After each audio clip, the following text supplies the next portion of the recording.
It's day 31 of 31 days in the attic, guys. Happy Halloween! I did it! Woo!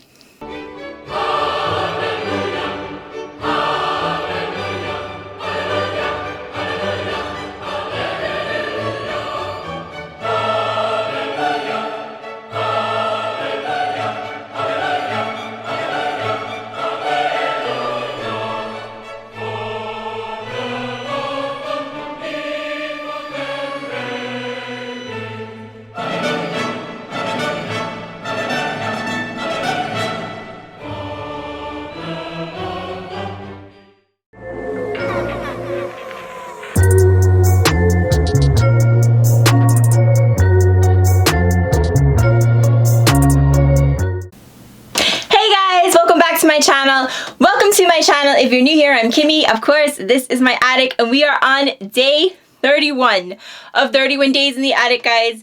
We are finished with quote-unquote Vlogtober. It really wasn't Vlogtober because I don't vlog, but I did post 31 videos. No, I made one mistake. If you look at the videos, I know I wrote day 27 twice or something, or day 28. I don't know, but if you count them, believe me, 31 videos. I will post the playlist down below. Thank you guys so much for watching. I really, really appreciate it. I want to wish you a very, very happy Halloween.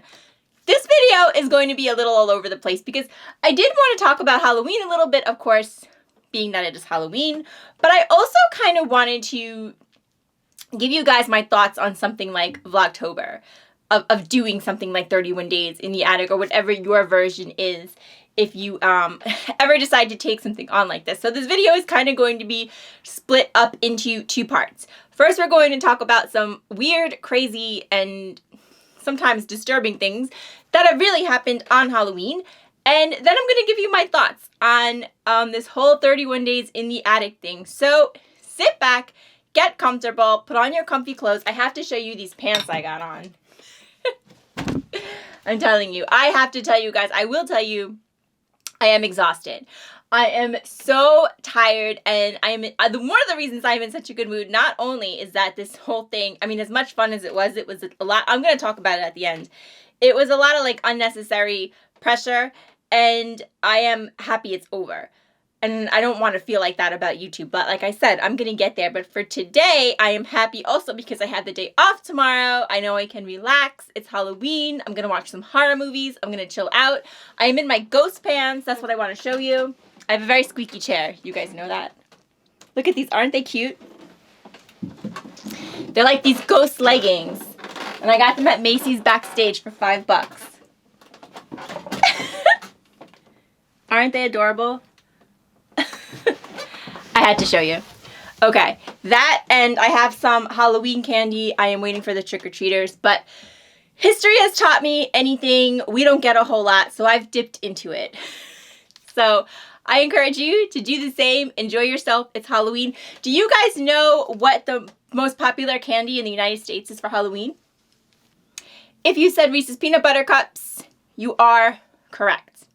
They are the most popular Halloween candy, but my favorite are these guys right here, the Snicker bars. They'll be the first ones to disappear. But I do have a variety of stuff. So yeah, I'm looking forward to just relaxing and chilling out today. So hopefully you can do the same. Hopefully you had fun last night if you did choose to go out. As you can see, my temporary hair dye did wash out quite easily. So that was great. So here we go, guys. 5 odd things, I guess. Odd, weird, disturbing things that have happened on Halloween in the past.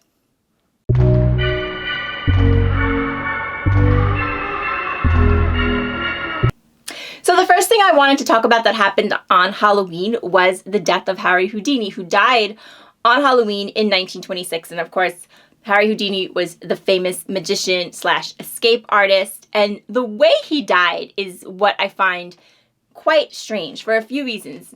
He was apparently in his dressing room, and 2 students wanted to see him. I guess this was something that happened quite often because that didn't seem that strange, so they went backstage, they saw him, and one of them, he must have at one point said that he could take any punches, or he could take a lot of punches to his stomach. I think what he meant is that Harry Houdini, he was known to be able to kind of, the way he did escapes and the way he was able to stay like underwater and all these different things that he did, he was kind of known to like be able to, I guess, position his body in certain ways or like do certain things with his body. And I think that might have been what he meant when he said I can take a lot of like force to the stomach, whatever. So Whitehead, one of the students, his name was Gordon Whitehead, and he asked him if that was true. And he said yes. And what's not exactly clear is what happened next is that Whitehead punched Houdini in the stomach 4 times, very hard. But what wasn't really clear to me is that if he had like permission, like he said, oh, well, can I try, and see if you can take it? And Houdini said yes, whatever. Or if he was doing it to actually hurt Houdini, like was this a mistake or was this just a miscommunication? That part wasn't exactly clear to me. So if anybody knows anything about that, I always appreciate your guys' input. What is known is that something happened to Houdini's appendix during this time. Houdini would later say that he didn't have time to brace himself, that he didn't expect Whitehead to punch him with such force so quickly. Now, the connection between appendicitis and, trauma or blunt trauma to the area is not 100% proven, but what definitely could have happened if it could have masked it. It could have masked it. So what happened was Houdini became quite ill, but he actually went on to perform for the next couple of nights, despite having a fever and feeling sick and having a lot of pain there. But like I said, he could have thought that the pain was from being punched in the stomach. He may not have realized that he had an appendicitis. However, he did run a fever. He refused, I'm sorry, again, sorry my chair is squeaky. Anyway, he did refuse medical treatment a couple of times. He was encouraged to get it. In fact, he kept on performing.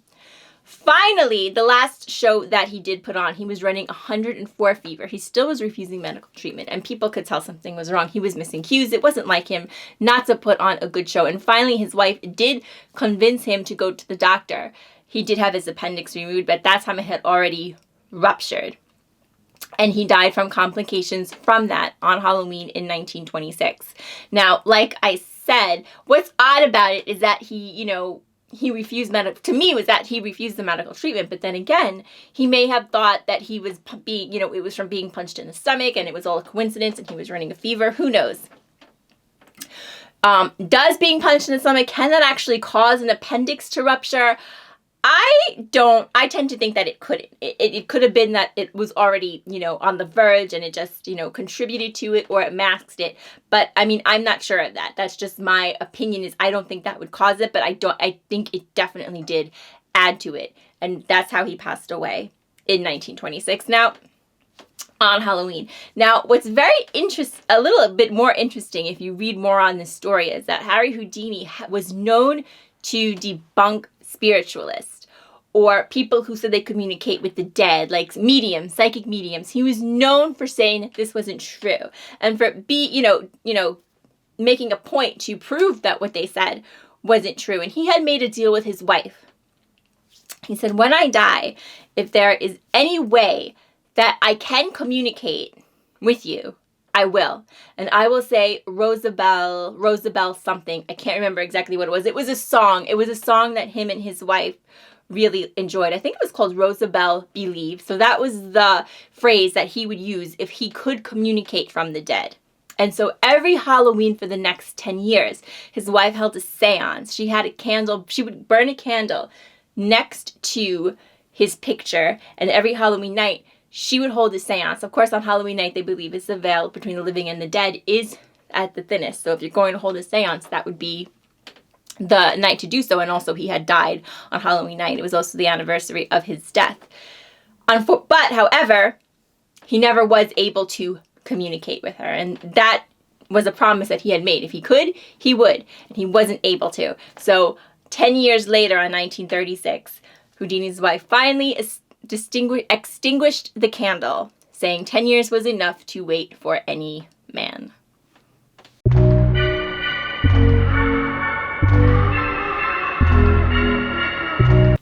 So this next one took place in Delaware in 2005. And this one is about Halloween decorations. So apparently this family or this person, I'm not sure, had decorated their home for Halloween. And it was really being admired by the neighboring folks who were really, really impressed with one of the decorations that had been put up of a body hanging themselves. It was very, very realistic looking. And the reason it was so realistic looking is it wasn't a Halloween decoration. Somebody had actually hung themselves among the Halloween decorations. And for that reason, people didn't notice. The body was apparently hanging there. I read something like 15 hours before anybody realized that it was there. I mean, I'm not exactly sure how the person who had actually done the decorations, maybe they weren't home, maybe they just didn't notice, maybe, you're not outside looking at your decorations constantly. People could have just been, coming up and down the street and looking and admiring it. And then maybe finally when they looked outside, they saw, well, wait a minute, that was not one of our decorations. So yes, somebody committed suicide amongst the Halloween decorations and nobody noticed. They thought it was part of it. Now, what's odd here is that this is not unusual. I mean, it is, let me take that back. It's unusual, but it is not the first time it's happened. In fact, doing very, very little research, I was able to find 2 other cases right away where something like this had happened. The first case, the man had died somewhere around his stoop or his front porch. I'm going to assume he had some kind of medical condition or something had happened to him, perhaps an aneurysm, a heart attack, a stroke, whatever. He had probably passed away quite quickly and he was dead on his porch or his front steps. And the mailman came to deliver the mail and believing that he was a Halloween decoration kind of stepped over him. And again, it wasn't until the neighbors or somebody noticed that he was missing that they actually went and realized that he had been, dead on the porch or around the front door this whole time. But again, people thought he was a Halloween decoration. And then the other one, and this one is really, really weird. Neighbors saw someone dragging a headless body across the street. They recognized the person dragging it. It was their neighbor. And of course, they didn't exactly recognize the body because it was headless and they figured it was a Halloween decoration. Finally, it was lying on the street. So somebody decided, you know what, we have to move it. That's when they realized that the headless body was not a Halloween decoration. It was actually that person who was dragging the body across the street's mother, who he had killed and decapitated. He had later thrown himself in front of a train. He did commit suicide that day.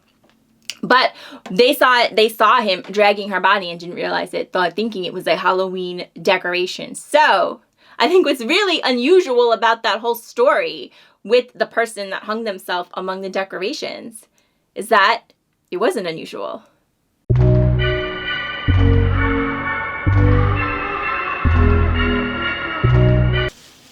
This next one is truly disturbing. It happened right here in New York in 1981 on Halloween night. A couple was murdered in a Greenwich Village apartment. A man named Ronald Sisman, who was a photographer, and his girlfriend Elizabeth Platzman. It was his apartment in Greenwich Village. They were enjoying Halloween night when a bunch of masked men all of a sudden knocked on the door. Apparently there was no forced entry, so it is possible that they opened the door, but if they knew them or not, who knows? What is known is that they were murdered.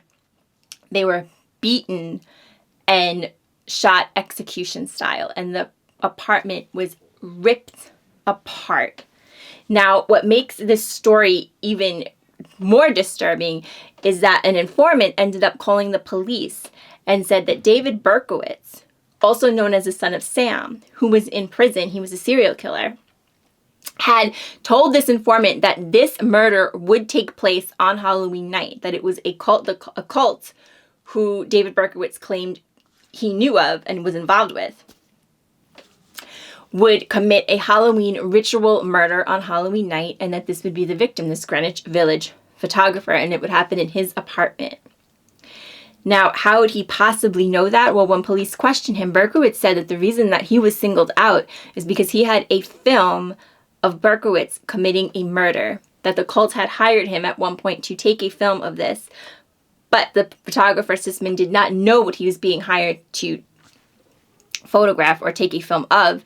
And when he found out, he wanted nothing to do with it. He wanted nothing to do with the cult or anything like that. And the cult was afraid because he might still have this video in his possession.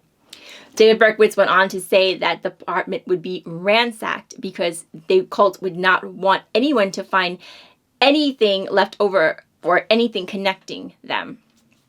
Berkowitz was able to describe the apartment in great detail, even though friends of the photographer said that he did not know Berkowitz and Berkowitz had never been there. No one has ever been found or arrested for that crime.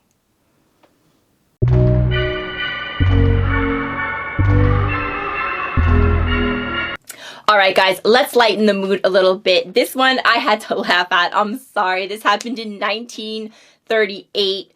People were listening to the CBS radio station like they normally did when all of a sudden there was an announcement that Martians had invaded New Jersey. 12 million people heard it, and apparently 1 in 10 thought this was an actual announcement. There was panic on the streets as people ran out of their houses, terrified. What they didn't realize was it was actually a rehearsal of the War of the Worlds for Halloween Eve. This was a radio play about Martians invading the United States, but apparently nobody realized, well, 1 in 10 people of 12 million did not realize that, thinking that the Martians had come. And they'd come for Jersey.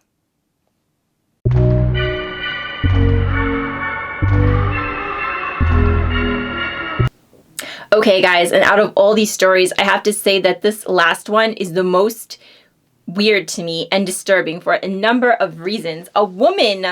This happened in Chicago. A woman was apparently stabbed by her male friend. Now, I'm not sure if they were partners or just friends, but they were spending Halloween together. This happened, like I said, in 2011 in Chicago. And she was stabbed by him with a bunch of steak knives, stabbed and killed in an argument which began because he accused her of taking his Halloween candy. I said that. He accused her of taking his Halloween candy. She was 49, he was 55.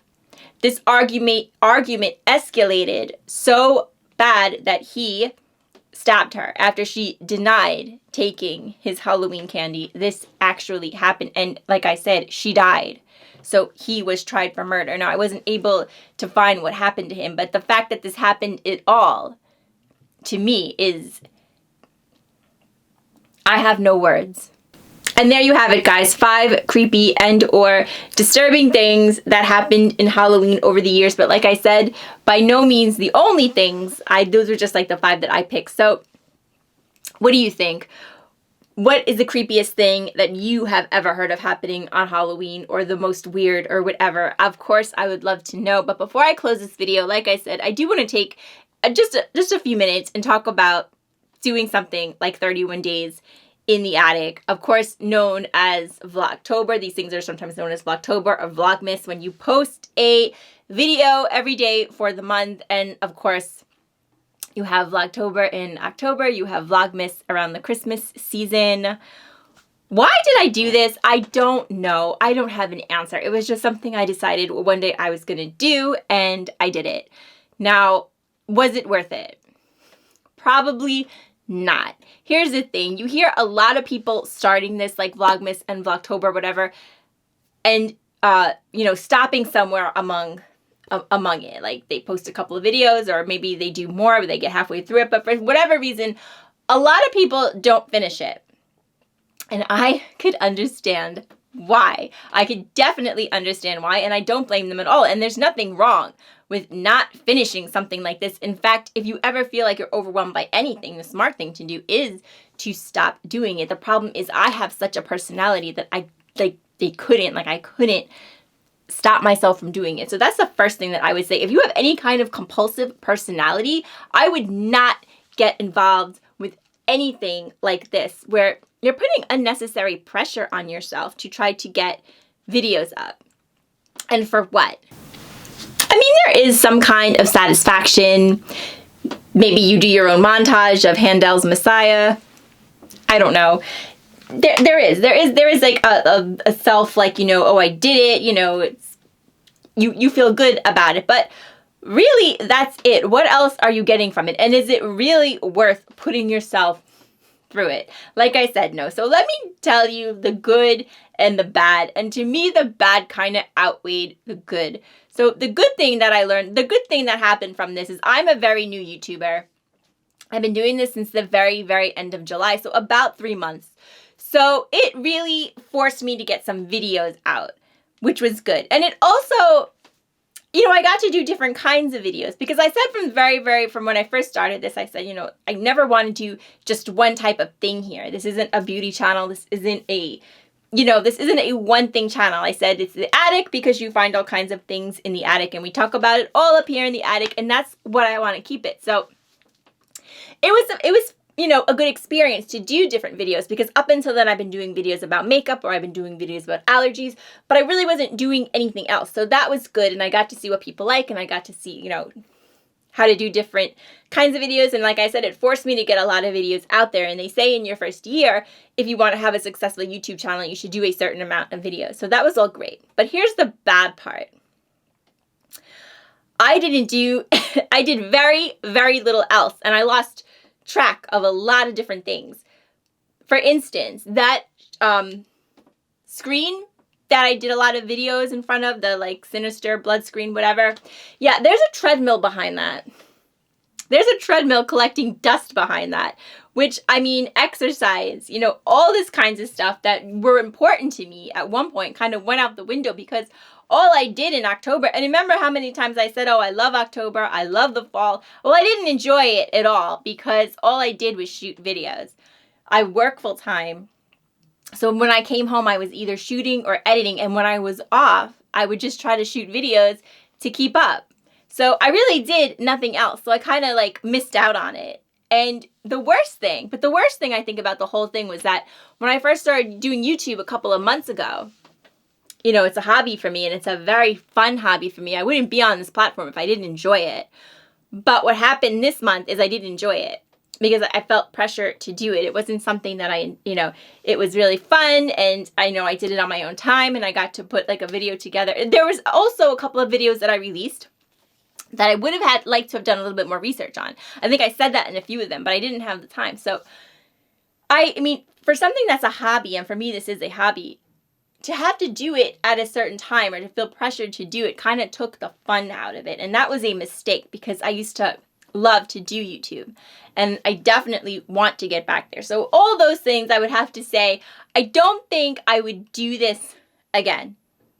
And something like 31 Days in the Attic, I don't think I would do it again. There will be no Vlogmas on Kimmie's Attic. So what is the future of this channel? Well, I will be taking a short break, not a long one, just a short one. I definitely need a little bit of time off from YouTube. I need to focus on some other things. But when I say break, I don't mean like, you know, months or whatever. I mean like a week, a few days. I know the Sephora sale is coming out, so we'll have to talk about that. And the holidays are coming. Maybe we'll do some, I don't know, some baking. There's going to be some holiday makeup, of course, other things about the holidays, maybe some decorating. January is going to be a month of decluttering because I know, I mean, if you like declutters, I'm telling you, check me out in January. We're going to be decluttering a lot. It's out of control, and I don't know how I let it get this far, and I never will let it get this far again. This makeup collection that I have is insane, and it's going. So if you like declutters, definitely stop by in January. And then after that, like I said, the future of this channel is going to be a little bit of everything. Next year, I definitely want to focus a little bit more on hair because I didn't really do a whole lot on hair. I want to do skincare. I want to do a lot of drugstore makeup. And I would also like to do like the true stories like I've been doing for the past month. Different things that I find interesting, different things that I hope you find interesting. So whatever suggestions you guys have, you can always let me know. And of course, I am going to be going back to makeup allergies. I have basically ignored my vlog this whole month, which I knew I was going to do. I even told my readers that I would not be blogging this month about, I would not be on my website this month at all. I knew that would happen. I miss it. I love to write. I had that, ooh, and I'm constantly knocking over the camera. I had that blog before I had YouTube and I do miss it. I miss talking about makeup and allergies and all that kinds of stuff. I know that sounds crazy, but like I said, you know, it's something that I like to do. So I am going to be going back to blogging also. So with all of that said, like I said, I am glad I did it, but I'm glad it's over. I'm glad it's over. And guys, let me know your thoughts. Let me know your thoughts. If you did join me for 31 Days in the Attic, I will put the playlist down below if you are interested. And like I said, I want to wish you a very, very happy Halloween. I will not see you tomorrow for another video, but I will see you real soon, guys. So remember to take care of yourselves so you can take care of someone else. Enjoy your Halloween, enjoy your candy, your movies, whatever you're going to do today. And like I said, I'll see you real soon. Bye-bye, guys.